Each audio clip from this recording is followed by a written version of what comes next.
Amigos televidentes, continuamos con Cerrando la Noche. Aquí viene el plato fuerte. Vamos a hablar con nuestro invitado de hoy. Vamos a conversar con el buen amigo, pues, Janel Ferreras, quien es mercadólogo, experto en geopolítica, catedrático universitario y amigo del staff de Cerrando la Noche. Don Janel, bienvenido, buenas noches. Buenas noches, para mí un placer, Giovanni Junior, parte de mi familia dentro de los medios, y agradecido como siempre la invitación a Cerrando la Noche. Janel, es obligado conversar contigo cada cierto tiempo, porque hay temas que, aunque son recurrentes, en el caso del conflicto de Ucrania, Rusia, lo que está pasando en Palestina, lo que está ocurriendo ahora en Venezuela, pero siempre hay elementos nuevos.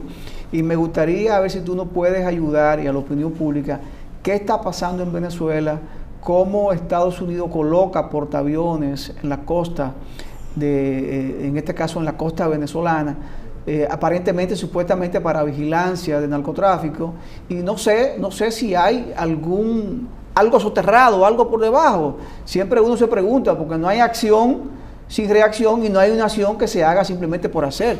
Todo tiene un objetivo. Lo primero, que Estados Unidos ha fijado una posición que no es política, es del crimen organizado. Para empezar por ahí, porque la narrativa en geopolítica es importante.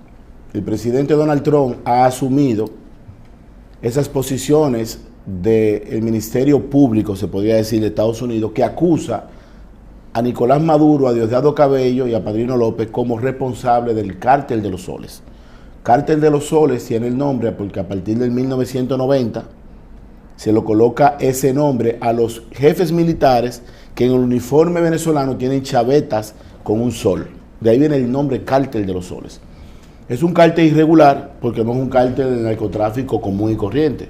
El Cártel de los Soles, según la narrativa norteamericana, se dedica al transbordo de combustible en la alta mar, se dedica a la venta de oro y de otros metales de piedras preciosas, y se dedica al tráfico de sustancias controladas que salen por Venezuela y Colombia.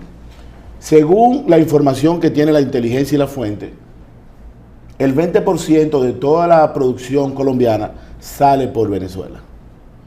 Aunque en principio se habló del 87% del Pacífico y del resto por el Caribe. Pero la gente en República Dominicana, donde tiene epicentro este programa, tiene que preguntarse.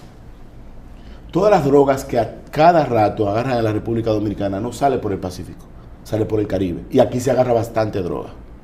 Yo realmente no sé cuál es la capacidad de producción. Parece que es una zona franca hegemónica en el mundo, porque yo no sé, a mi vida... Y toneladas, Bueno, déjame decir que en Panamá, en el canal de Panamá, sí, no hay almacenes disponibles para los decomisos de sustancias controladas. Sí, te lo creo.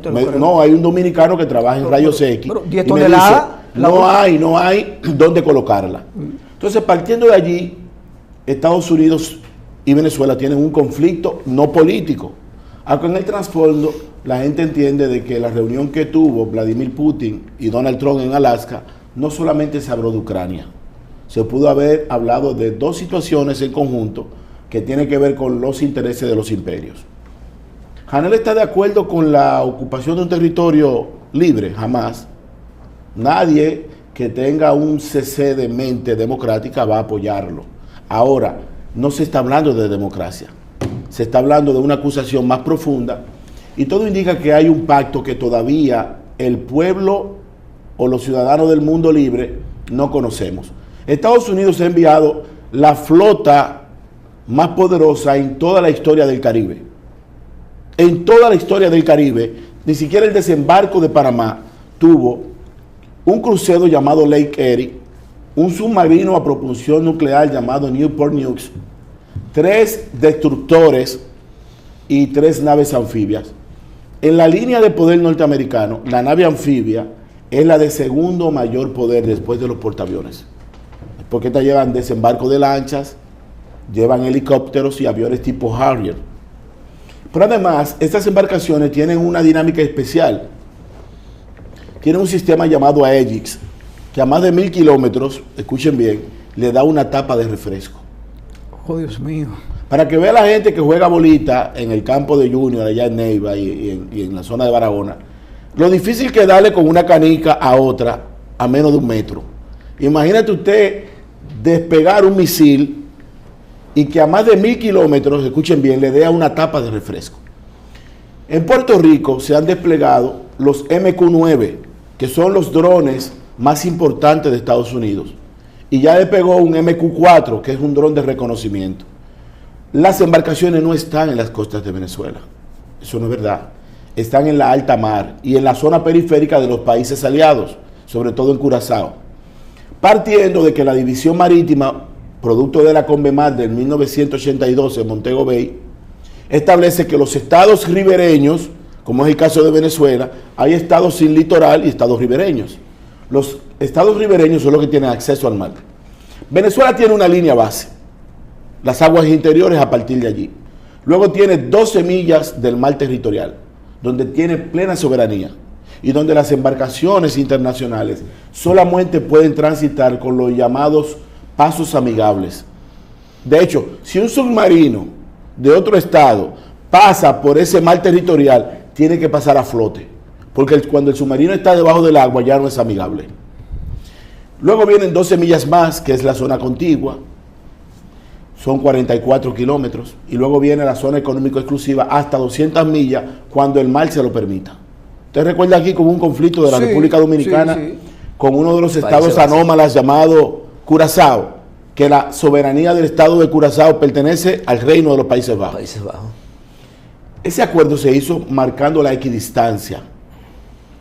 Porque cuando hay una persecución en caliente, que una lancha dominicana sale detrás de una embarcación, tiene que saber hasta qué punto va a llegar. Puede llegar, exacto. Porque según el artículo 51 de las Naciones Unidas, si una embarcación viola el espacio territorial de otro estado, puede ser atacado sin ningún problema, porque se asume como una falta y una violación a la soberanía de ese estado. Por eso Estados Unidos se ha cuidado mucho y ha dicho, las lanchas que hemos atacado, le hemos hecho en aguas internacionales, que para mí eso es un muñeco, porque no es verdad que un narcotraficante, sabiendo que hay 8 embarcaciones en el Caribe, va a salir con un cargamento de sustancias. Eso para mí como que no me cuadra. Pero como alegadamente, ¿verdad? Sí, alegadamente. De hecho, nos tocó a nosotros ahora unas 80 millas náuticas. Sí, porque nosotros tenemos dentro de ese mar territorial y la zona económica exclusiva, en la plataforma continental, esa soberanía en el Caribe. Pero reitero, yo creo en el fondo, es mi posición, que la caída de Maduro se ha tardado más por el tema de la USAID. Porque cuando Trump llega se da cuenta que la derecha venezolana es tan corrupta como los que pudieran estar gobernando. Y Venezuela está en dos aguas. Los que están, que no lo han hecho bien, porque hay que decir, Chávez no es Maduro y Maduro no es Chávez. De hecho, la influencia que tiene Diosdado Cabello con Maduro no la tenía con Chávez. Él era parte. Chávez nunca le dio cancha. Por eso Chávez nunca señaló a Diosdado Cabello como su sucesor. Porque el maquiavélico dentro de ese sistema es Diosdado. Maduro no se comporta con ese nivel de hostilidad. Maduro se comporta como un supracanciller. Pero parece que ya el imperio ha definido concluir con el gobierno de Nicolás Maduro. Es cuestión de días. No creo que vaya a ser un desembarco. Las fuerzas militares de Estados Unidos están rondando los 8.000 efectivos, 8.500. Pero la tecnología que tiene Estados Unidos puede hacer un gran daño con esos misiles de alta precisión que ha provocado que Nicolás no duerme en su casa. Esa es la realidad de Venezuela. Sin embargo, hoy un pensionado en Venezuela está ganando 60 centavos de dólar, que en definitiva y en el fondo, el gran problema de Venezuela es su gente. En Venezuela la gente está bachaqueando, haciendo cola, haciendo fila, sobreviviendo, con un sistema colapsado y además con las tensiones que genera tener un país en guerra, sobre todo con una potencia como Estados Unidos.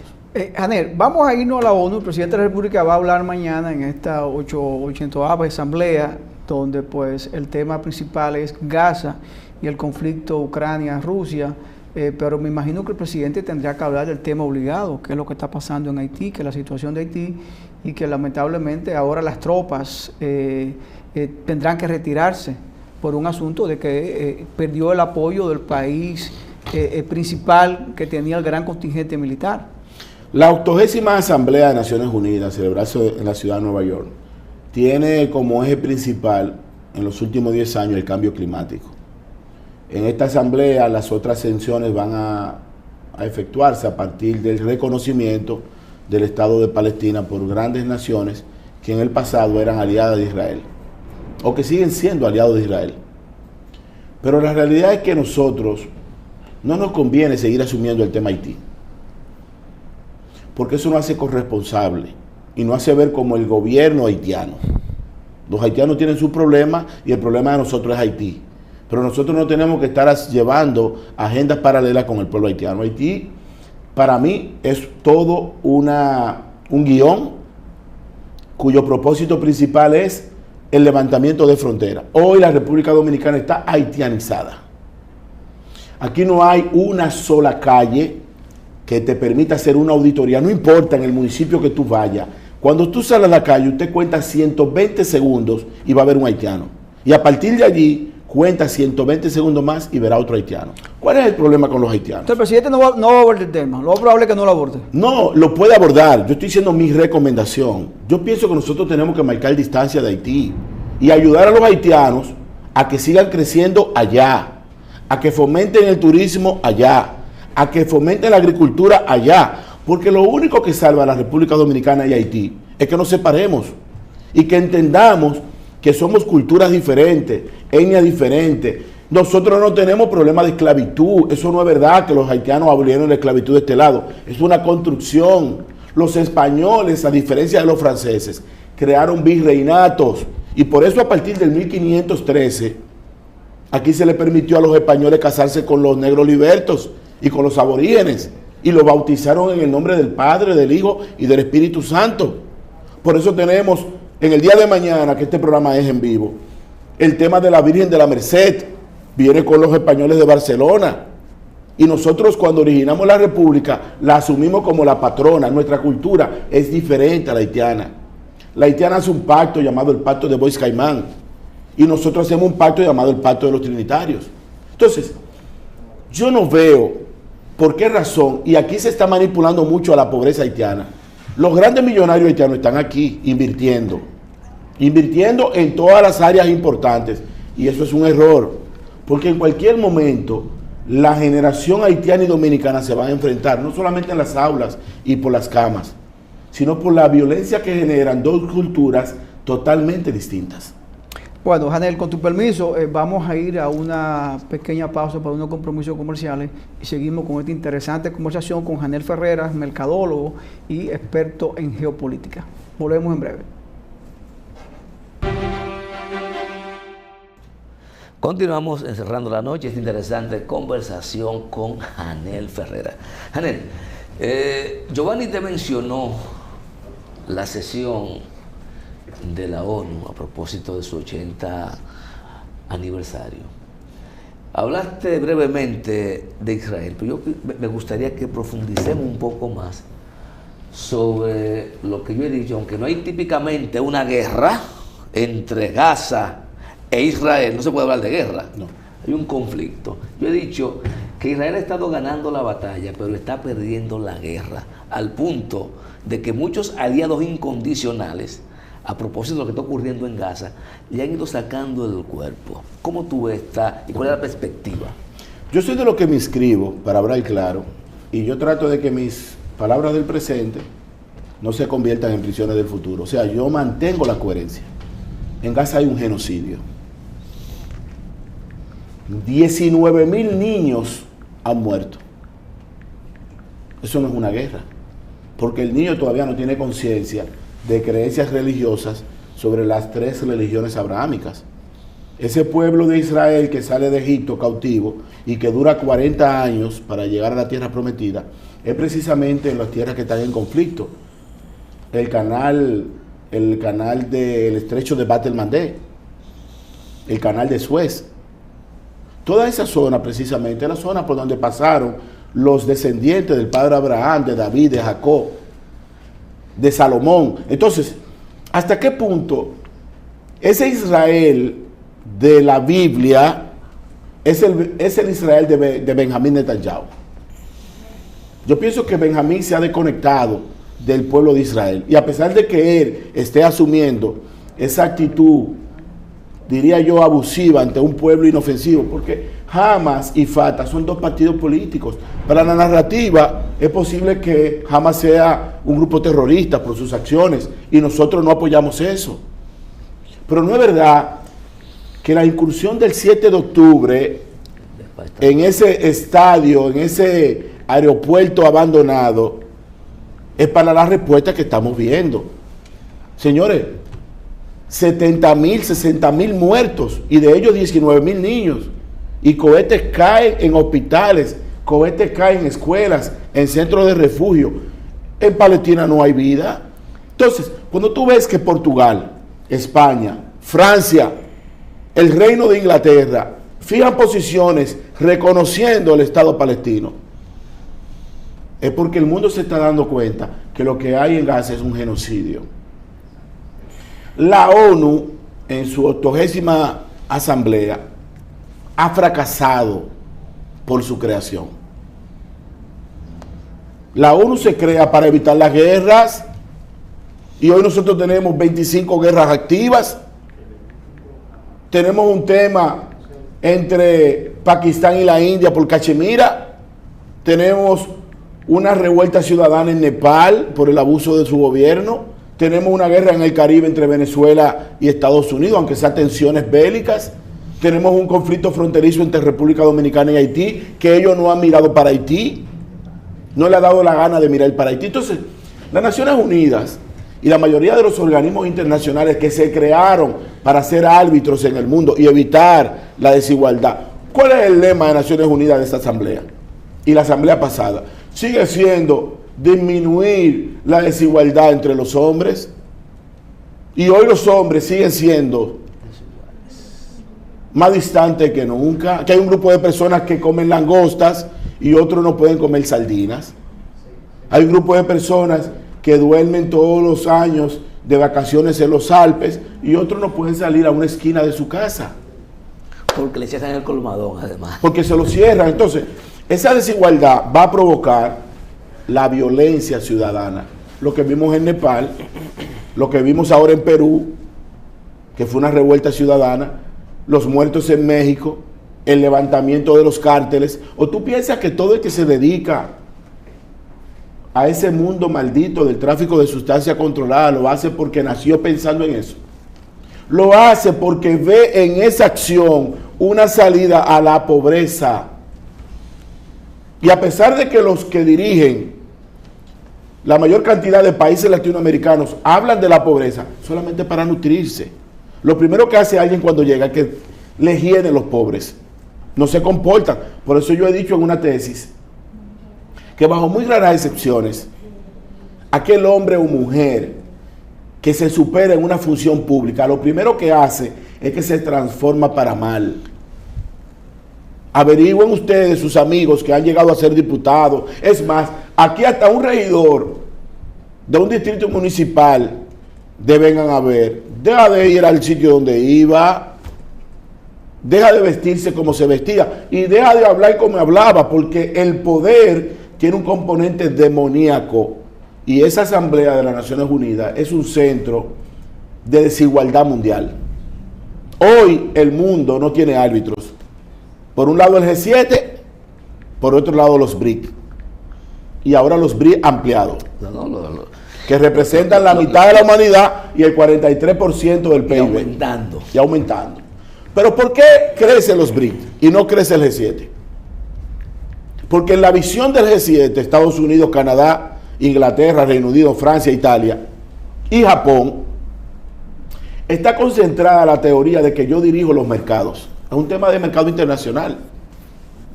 ¿Cuál es el celular que va a dominar? ¿Cuál es la tecnología que vamos a usar? ¿Cuáles son las vacunas que vamos a colocar? ¿Cuáles son los sistemas de salud que vamos a desarrollar? ¿Y cuáles son las enfermedades que vamos a desactivar? Lo otro es una excusa de que el dólar va a ser desplazado por una moneda internacional. Si la mayoría de las transacciones internacionales todavía tú las haces digital y te la computan en dólar. Tú puedes salir con tu tarjeta de crédito a cualquier país del mundo. Cuando compras en Guatemala, el equivalente en dólar, la transacción te la van a reconocer en dólar. Entonces, ¿hasta qué punto esa cultura va a cambiar? ¿Llegará la moneda digital efectivamente? Todo eso es un tema de futuro. Mientras tanto, los BRIC están ganando terreno en la inversión de esos países que no tienen el auxilio del G7. Por eso China se ha quedado en la nueva ruta de la seda con la mayor cantidad de puertos de profundo calado, porque es una estrategia. Quien domina los mares, ahora que Naciones Unidas dio un paso gigantesco en el gran acuerdo de la alta mar, porque la alta mar fue la gran cenicienta en el derecho marítimo, al no ser de nadie, a la vez ser de todos, la mayoría de las explotaciones mundiales se hacen en la alta mar y nadie puede reclamarla porque no había un mecanismo jurídico internacional que velara por esas aguas protegidas en la alta mar. Pero hay un elemento, Janel. China no anda imponiendo cosas, China anda haciendo negocios. Bueno, pero también China tiene una condición. China te da la mano llena de peluche, pero debajo de esa mano tiene una mano de acero. Porque China, por ejemplo, China te está dando donaciones. Sí. Pero China en esa negociación está pidiendo levantamiento de impuestos. Entonces, ¿hasta qué punto tú me vas a donar a mí 100 millones de dólares cuando yo voy a dejar de percibir por tus negocios 200 millones de dólares? ¿Es un negocio para mí o para China? Mira, en el mundo, Giovanni y Junior, nadie, nada de gratis. Lo único que te dieron a ti de gratis, ¿tú sabes qué fue? La leche de tu madre cuando naciste. Pero después nada es gratis. Por eso el que logra tener un amigo tiene que valorarlo. Porque en la vida nada es gratis, Junior. Ningún país en el mundo tiene tanta bondad como para ir a otro territorio a donar un centro de cómputo. Lo hace para ganar algo. No, claro. Acuérdate que eso es geopolítica también, Janel. Es un asunto también de, en este caso de China, de establecerse en el Caribe y de crear pues vínculos con la República Dominicana. No, es que ya China ha desplazado a Estados Unidos la mayoría de los países sudamericanos. Ya la balanza comercial con el puerto de Chancay en el Perú, por ejemplo, va a colocar a los productos a un 40%. Pero aquí yo quiero decir, en la parte final del espacio, que aquí estamos nosotros ya, la gente comprando en Chain y en Temu. Claro. La mayoría de los muchachitos manejan ese dato. Sí. Yo quiero finalmente, porque ya estamos en la parte final, yo le traje a ustedes un presente, un pequeño obsequio para un niño de escasos recursos, porque tuve la dicha de recibir un llamado del mayor general Octavio Jiménez, que dirige la cooperativa de las Fuerzas Armadas, que es una institución muy sólida. No la conocía realmente, tengo que ser sincero, pero ya tiene un capital de más de 10 mil millones de pesos de los fondos de los militares. Ellos me han organizado y me dieron esta donación. Esta mochila, yo la veo diferente porque esto es una lona prácticamente. Esta mochila no creo que sea para un año escolar. Esta mochila tiene que durar más de un periodo. Como era en el pasado, Janel. No, y yo le digo la verdad. Como era en el pasado, Janel. En los tiempos donde ustedes estudiaban, no era visible la donación, Giovanni. Era muy difícil, la gente no donaba utilería. Usted iba con el esfuerzo de sus padres a la escuela rural. Ahora nosotros vemos que el pueblo dominicano, todas las instituciones están haciendo donaciones y eso es efectivo, porque lo único que puede liberar a un joven de la pobreza es la educación. Yo el día pasado pues felicité a una institución privada precisamente por donaciones, porque tú estás hablando del término educación. Educación es la base de todo, Janel. Cuando a un niño tú le llevas una mochila llena de libros, de utensilios, tú le estás quitando un aliciente a los padres cuando van a tener que hacerlo, pero además lo estás motivando a él a seguir estudiando. Y también nos enseña algo más importante, que es lo que yo le digo a los niños, a aprender a dar. Porque ustedes dos se desarrollaron y hoy tienen una posición en la sociedad. Y yo sé que ustedes ayudan a mucha gente en sus pueblos y la gente ve en ustedes una puerta de auxilio. Pero la gente tiene que aprender a colaborar con el que viene abajo. Aquí hay muchas personas que le ha ido muy bien en la vida, que no quiere volver para atrás porque la pobreza les recuerda sus malos pasos. Bueno, tienen que redistribuir y parte de esa fortuna, de esa riqueza, también dejarla que llegue a otro sector de la sociedad dominicana. Y nosotros somos eso, un pueblo solidario. Janel, gracias por estar con nosotros y compartir pues tu punto de vista sobre estos conflictos que hay en el mundo y que lamentablemente, como tú bien señalas, la Organización de las Naciones Unidas lamentablemente ha perdido el norte para lo cual fue creado. Vamos a despedir a Janel Ferrera, mercadólogo y experto en geopolítica, este equipo encabezado por Junior Espinosa y quien les habla, Giovanni Almonte. Nos despedimos y será pues hasta mañana.